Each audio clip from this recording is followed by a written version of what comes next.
আসসালামু আলাইকুম এভরিওয়ান। এখন আমরা দেখব মাল্টিপল সাম। তো মাল্টিপল সামে আমাদের দুইটার উপরে লিমিট দেওয়া আছে। একটা হচ্ছে এইভাবে 1 is less than or equal J is less than equal 3, আর একটা দেওয়া আছে 1 is less than equal k less than equal 3। এইভাবে যদি আমাদের দুইটা লিমিট সেম থাকে তাহলে আমরা লিখতে পারি 1 is less than equal J comma K comma less than equal 3। তো এখানে সেটা লেখা আছে। তাহলে এই ক্ষেত্রে আমরা লিখতে পারি যে summation of j and k a j b k এখানে আমরা মাল্টিপল সামে এখানে লিমিট আমরা এই পাশেও লিখতে পারি গুণ আকারে। তাহলে আমরা লিখি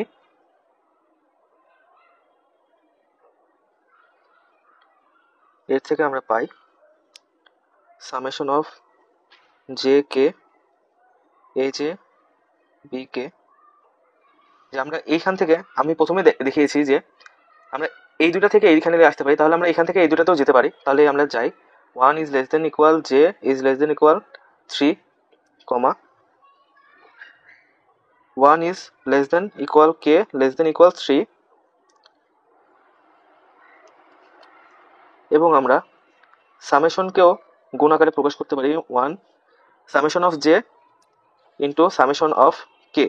এইটার কথা যা এটার কথাও তাই, এ জে বি কে, এবং আমাদের এটাও হবে 1 J 3 1 is less than equal k less than equal 3।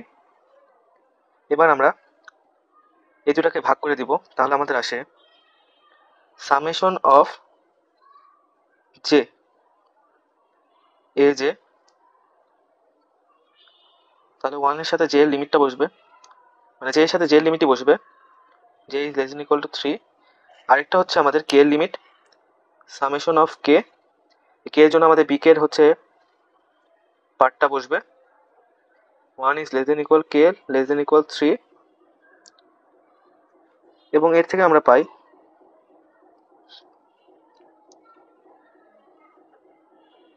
1 is less than equal j less than equal 3 a j into summation 1 is less than equal k less than equal 3 b k. এটা হচ্ছে আমাদের multiple সাম। আজ এতটুকুই, ধন্যবাদ।